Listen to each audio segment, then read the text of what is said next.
Live from TDC Studios here in the heart of downtown Toronto, this is the Disability Den.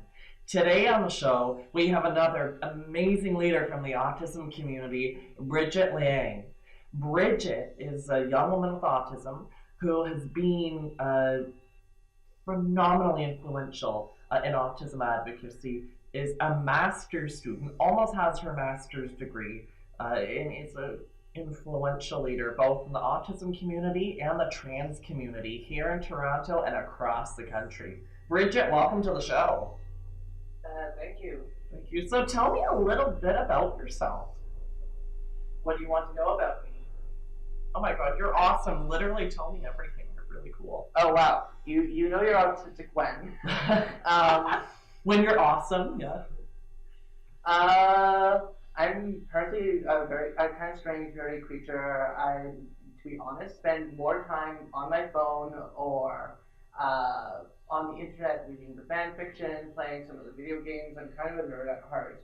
I got into queer activism as a teenager after once being rescued by one of my teachers who recognized signs of abuse and got me into proper therapy, and it was through queer community that I got to learn a lot of things, and that's how I got into university and got into disability and autism stuff, and that's where I am today, more or less. That is amazing. And so tell me a little bit, do you mind me asking, how old were you when you were diagnosed? I was 23. So it's very recent when you were diagnosed. Did you ever think maybe you were on the spectrum? Yeah, that was definitely the case. Actually, there were a number of cases where people would come up to me when I was younger and be like, "Are you autistic?" or "Do you have Asperger's?" And I'd be like, "No." And it got me thinking. I tried to get diagnosed once when I was 21. The psychologist got my pronouns wrong. He got a lot of my life details wrong, and he recorded all these little things he noticed about the way I behaved, but made nothing of it. And he said, like, you will do amazing things someday, and basically just let me go and took the paycheck from the university. That's not, I wouldn't describe that as terribly thorough.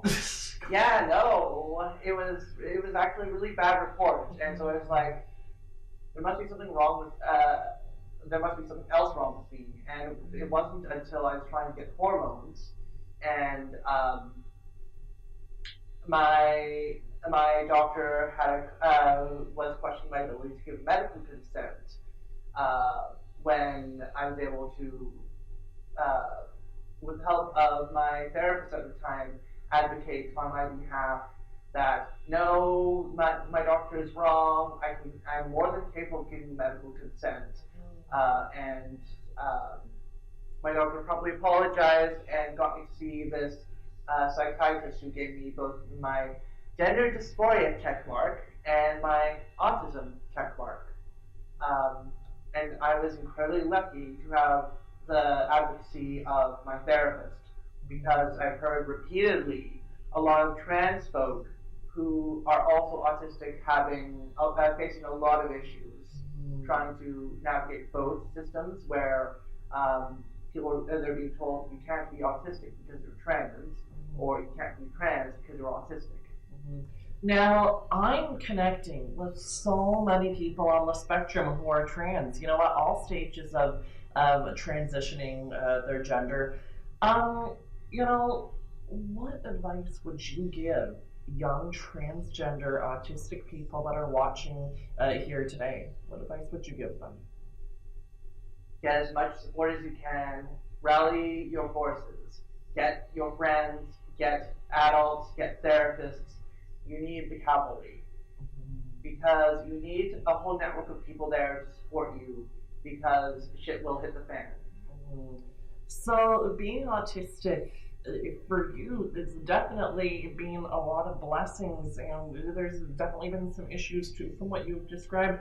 Tell me, what is awesome about having autism? Because you're pretty awesome, and I think part of your awesomeness is part of your autism. I totally agree.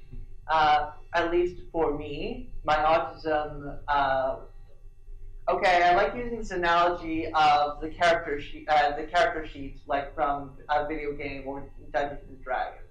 Because hey, I'm a nerd. This is how I roll.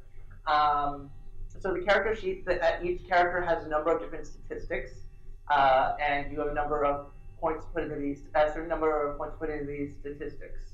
So let's say you have 50 points, and then you put a certain neurotypicals often have a fairly standardized statistics. They're fairly standard across the board, maybe plus a little bit here, minus a little there. For me, it's for autistics, I feel it's often like having really high stats in a couple areas but very low in others. So the same amount of skill points, but they're just specialized. And that's kind of how I understand my autism is. I have parts of me that are highly specialized that allow me to think differently from neurotypicals. And so I'm able to do things differently and provide different information and ways of thinking about things than your typical neurotypical point of view. And you're very innovative. Bridget started the first social group for transgender autistic people, And not just queer. in Canada, but yes, LGBT autistic people, not just in Canada, but in North America. So tell me a little It's bit probably not about just autistic all care. North. It's probably not all in North America. I'm pretty sure they're having a couple groups in the U.S. Their autism and queer stuff are usually a lot more organized than ours. So tell me a little bit about the group that you started. When is it going to meet next? What happens within the group? Who can come? Okay, so Autistic Queers, the name that you came up with, is just a social group at this point where a bunch of autistic people who are also queer and or trans will be just converging in a space just to hang out, learn from each other, network. There are very few spaces in Toronto, if not Canada, where just autistic people can actually like meet each other outside of certain services. Especially, there aren't very many. There's not much in the way of youth groups, not much in regards to like adult groups. Just places where we can actually like learn. Hey, your autistic habit there is the same as me. Wow, this is so great to meet someone else who experiences similar stuff to you. And as someone who grew up in the queer and trans community, having community was so important. That was people that were like me, and being in a room of queer and trans autistic people is like doubly amazing because like people who are like me in more than one way. And anyways, TLDR, the group meets on the 30th of January this month at the Children's Health Center. We're still in really a disorganized stage because we're trying to find a permanent space. I'm also trying to find funding so we can provide more services to people, and assistance would be appreciated from folks. This is amazing. Now, for those of you who don't know this about me, and this might come as an absolute complete surprise, I am gay. No, really? I am gay. I came out a while ago, and so it's really amazing. I've attended these groups. I've helped a little bit with it too. It's amazing being in a room with other queer people on the spectrum and the camaraderie that's there. Like, we all kind of understand each other, which is really, really cool. So, Bridget, if people need to get in contact with you, how do they do so?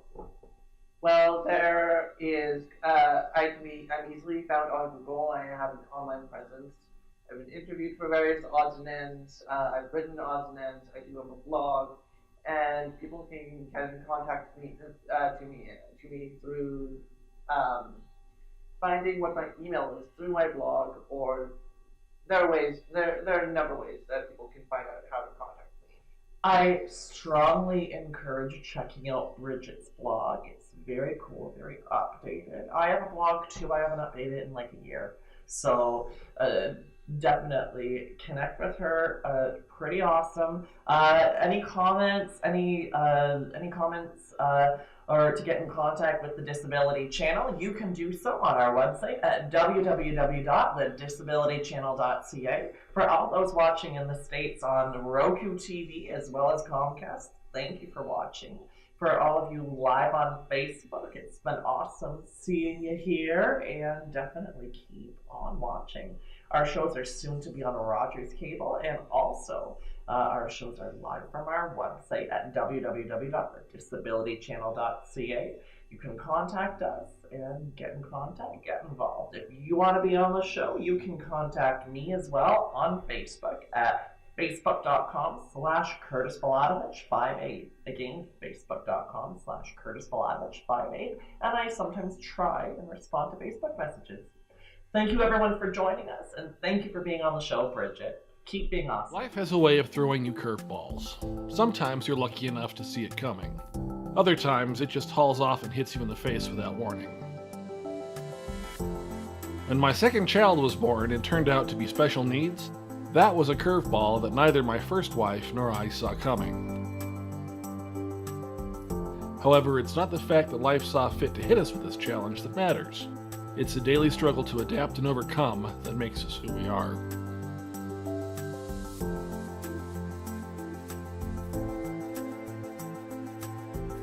Being both a blended family and one with a special needs child definitely makes some days a real challenge to navigate successfully. It takes a full measure of teamwork from everyone involved to make the family work.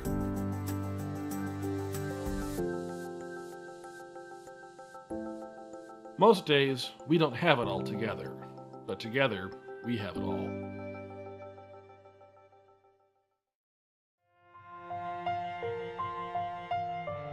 Well, not anybody can be a PSW. It takes someone truly special to be a personal support worker. So PSWs, when they get together, they understand each other the best. So, like the association at OPSWA, we are a family. PSWs run the association, so who better to understand what PSWs go through but their peers. So I believe that, PSWs need to have that center of gravity. They need to have that circle of care so that they're better able to produce and provide quality of care for those that they care for every day. This summer, we're actually going to be hosting a seminar on autism. It's a 4-part series on autism. So we have an IBI therapist named Tammy who is going to be coming and teaching our PSWs as to what to look for, how to work with these individuals. What is a high-functioning person with Asperger's as opposed to somebody who is a low-functioning autism. So it's going to be very important for PSWs to learn these strategies because the field is hot and PSWs are that ticket. PSWs should definitely come to our conference because it's important for PSWs to get to know their peers and to interact with their peers. I think it's really important because so many PSWs work by themselves and they kind of feel lost in the big crowd of PSWs or a big crowd of the healthcare field. So at this conference, they're able to communicate with other PSWs, learn new things, what's happening in the field. They get to interact with their professional association, and best of all, they get to celebrate who they are as a PSW and feel celebrated.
Welcome back to the Disability Den here from our studios in the heart of downtown Toronto.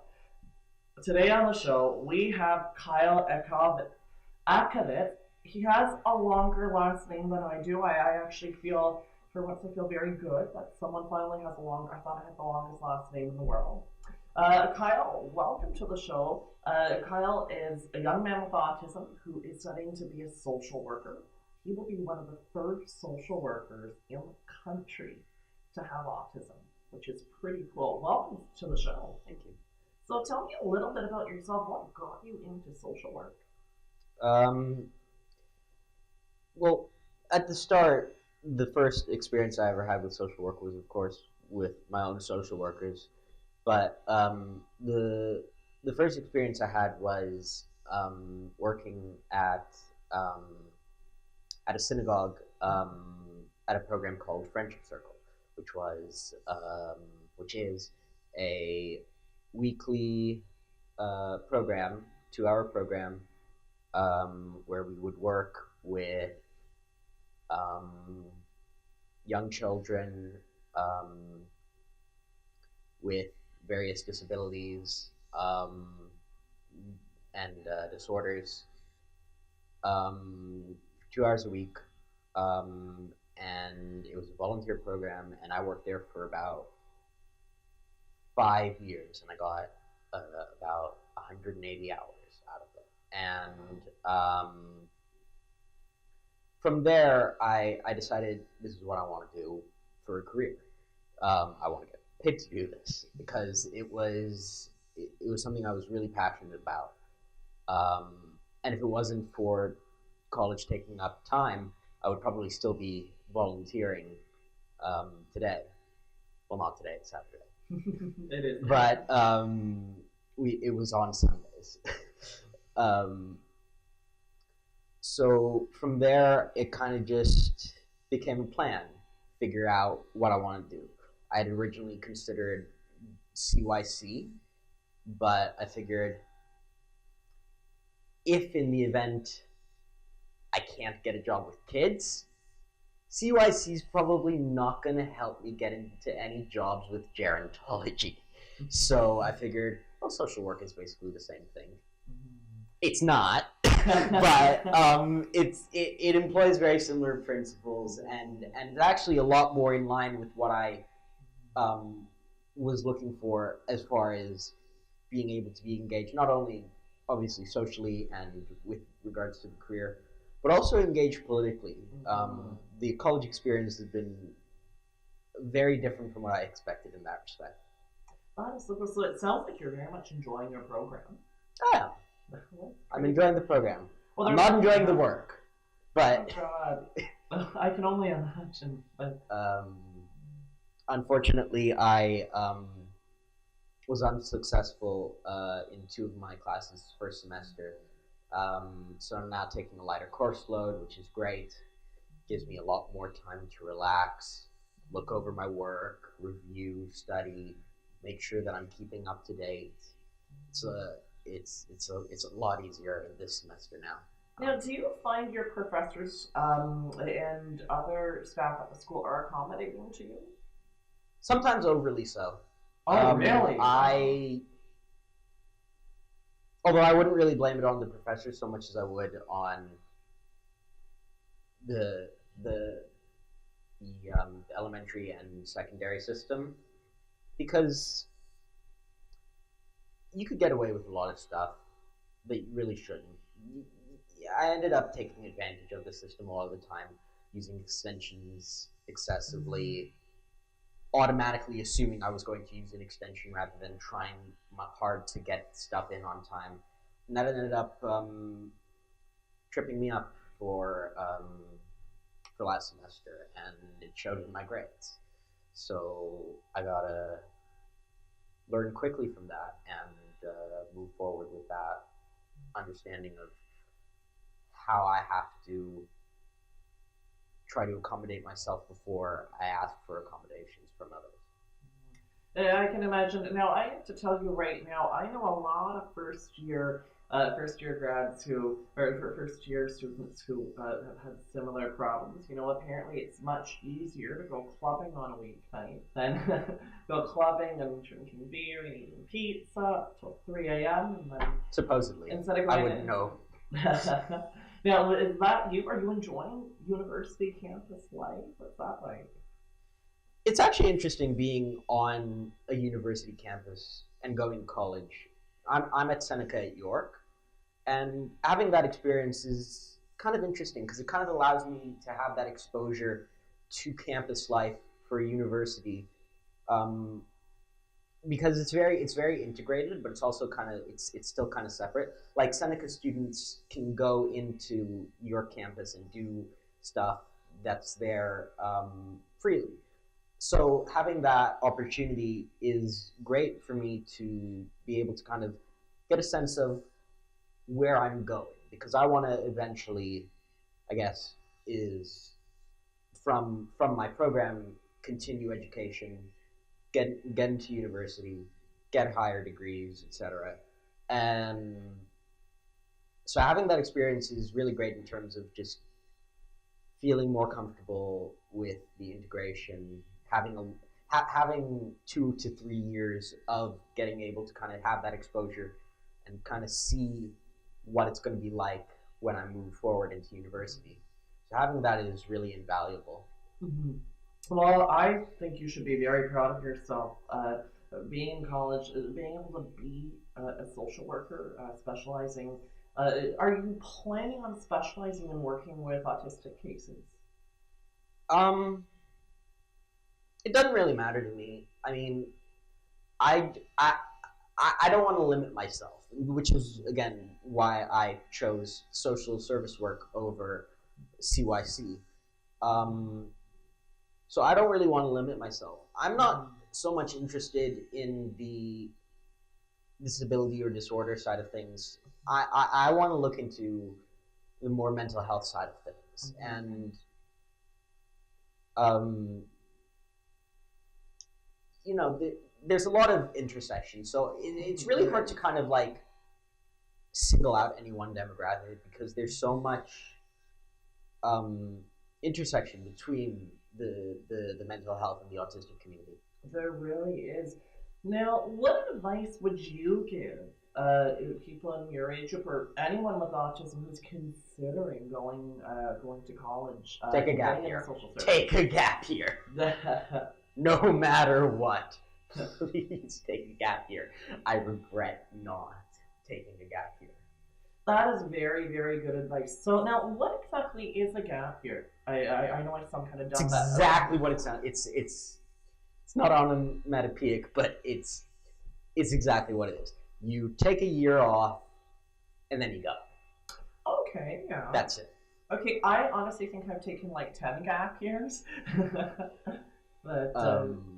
But I regret it, because I didn't take that time. I felt kind of peer pressured into going, despite the insistence from said peers. No, we're not pressuring you. You can do whatever. So it would have been really good for me personally. It's you know, for some people it's way better to just go straight into it, so that you have that kind of flow from high school into college, because you know, it can be hard to do that transition if you're not going from one step to the next and you're taking a gap in the middle. For me, since I didn't get that, what I'm doing instead is, since I had, you know, struggles in first semester, what I'm going to end up doing is taking summer courses, so that I have that continuous thing. Because what I would always notice during high school and elementary school is that summer would often mess me up, because it was disruptive. It was disruptive to the mindset of being able to learn. It's so very true.